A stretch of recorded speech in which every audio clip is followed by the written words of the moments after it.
Ngayon ang huling araw ng Ramadan ng ating mga kababayang Muslim.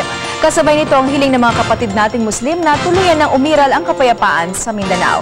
Ito ang Express Balita ni Jinky Baticados. Muling nagtipon-tipon ang mga kapatid nating Muslim para sa pagtatapos ng Ramadan. Ang pagdiriwang ng Eid al-Fitr ay ang huling araw ng pinakabanal na buwan ng Islam. Nangangahulugan nito na tapos na ang pag-aayuno ng mga Muslim sa buong mundo kung saan pinagpapaliban nila ang pagkain, pag-inom at iba pang gawain simula sa pagsikat ng araw hanggang sa paglubog nito. Those people who are violating the issues of this Ramadan, they should have to be pay. Katulad ng hindi nag-aayuno na isang Muslim. Pero dalawang klase, unahin po natin, yung may mga sakit ay hindi obligasyon sa kanila.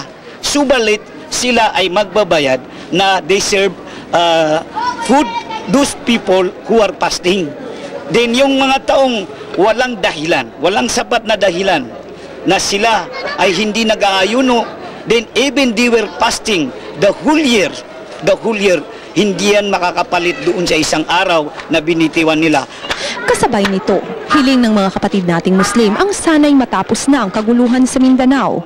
Naniniwala sila na makakamit din ang pangmatagalang kapayapaan sa Mindanao, lalo pat hindi naman lubos na iniurong ang peace talks sa pagitan ng gobyerno at ng Moro Islamic Liberation Front.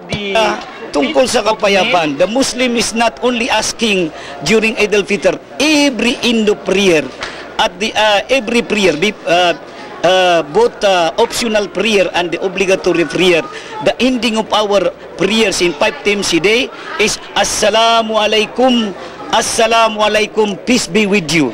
Yan ang tanging hinihiling namin. Samantala, malaki ang tiwala ni Presidential Advisor in the Peace Process Secretary Abilino Razon na babalik sa negotiating table ang gobyerno at Moro Islamic Liberation Front.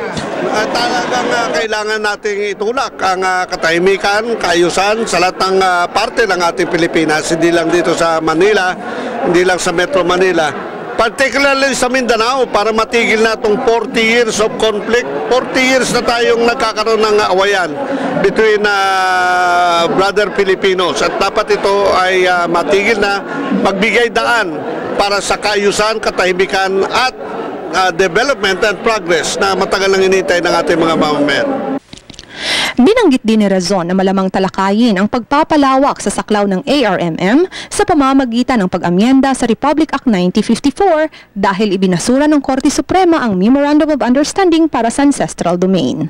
Anya, titiyakin ng government panel na maprotektahan ang ari-arian at karapatan o alinsunod sa konstitusyon ng ilalatag na usapin sa peace process. Nagpasalamat naman ang Muslim community sa pamahalaan at maging sa mga foreign donors na kasama sa adhikaing maibalik ang kapayapaan sa Mindanao. Ako si Jinky Baticados, Nagbabalita Express. Hindi naman nagpahuli ang mga kabataan sa selebrasyon ng Eid al-Fitr o pagtatapos ng Ramadan ngayong araw. Sa Kulyat Tandang Sora, isang programa na binubuo ng mga kasiyahan at palaro ang sumalubong sa mga batang Muslim simula pa kahapon. Simboloan nila ito ng kaligayahang dulot na isang buwang pag-aayuno na para sa kanila ay tanda ng pagbabagong buhay. Ang Eid al-Fitr na to magiging kasiyahan sa mga taong Muslim at maipakita nila ang kanilang ugali na maganda, nagkakaunawaan at hindi nag-aaway-awayan. Dapat po magkasundo tayong lahat. Sa ibang balita, tiyak ng si Senador Mar Rojas ang makakatambal ni Senador Noynoy Aquino sa 2010 presidential elections.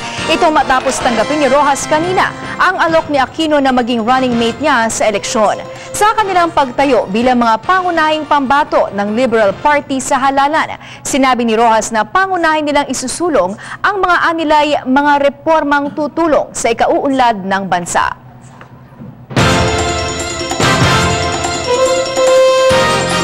Siniguro ni House Energy Committee Chair at Presidential son Mikey Arroyo na hindi magkakaroon ng power outage sa 2010 elections. Aniya pagsisikapan ng kanyang komite na malaman ang mga bagay na maaaring makapagdulot ng power outage sa eleksyon para makahanap na rin sila ng posibleng solusyon gaya na lamang ng alternatibong mapagkukunan ng enerhiya.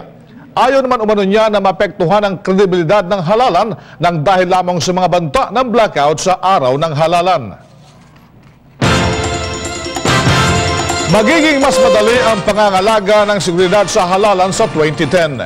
Nakikinita ito ni Senior Superintendent Leonardo Espina sa harap ng napipintong automation ng poll exercise. Ayon kay Espina, kung noong manual ang elections ay sapat ang kanilang paghahanda para mahadlangan ang mas maraming insidente ng poll-related violence, mas magiging epektibo pa ang PNP ngayon.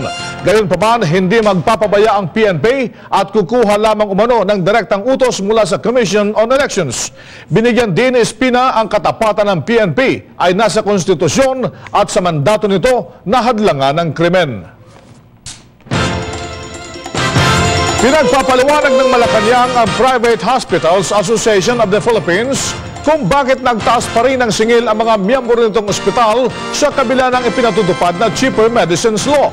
Pero paglilinaw ni Deputy Presidential Spokesman Anthony Goles, hindi naman ito para parusahan ang PHAP, bagkus nais lamang nilang malaman ang pananaw ng lahat ng panig kaugnay sa nasabing batas para makabuo ang palasyo ng naaayong solusyon. Umaasa pa rin si Goles na maaayos ang nasabing gusot sa pamamagitan ng isang mapayapang dialogo. Continuous po pagdadialog ang sinasabi natin until such time na magkaintindihan po lahat. Kasi may mga lumalabas na reklamo na mabagal ang pagbayad ng PhilHealth. So, kung nakita yung ganyan na problema, dali ng PhilHealth sa dialogo para sa ganun ma-solve ang punot dulo ng problema. At marami pang express balita sa aming pagbabalik.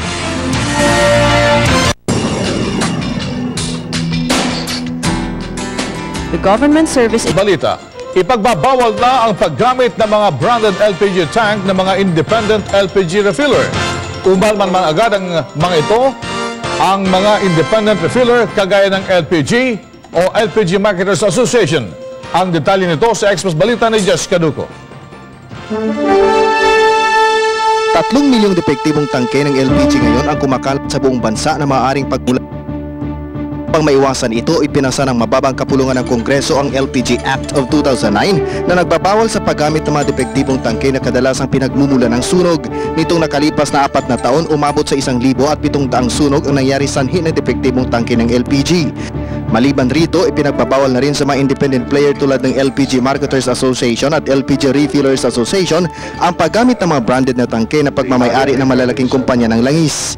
Maging ang pag-i-import ng second-hand na tangke ay pinagbabawal na rin. Sa ilalim din ng batas na ito, kailangan munang dumaan ng mga independent players sa Department of Energy upang humingi ng standard compliance certificate bago makapag-operate. Kinontra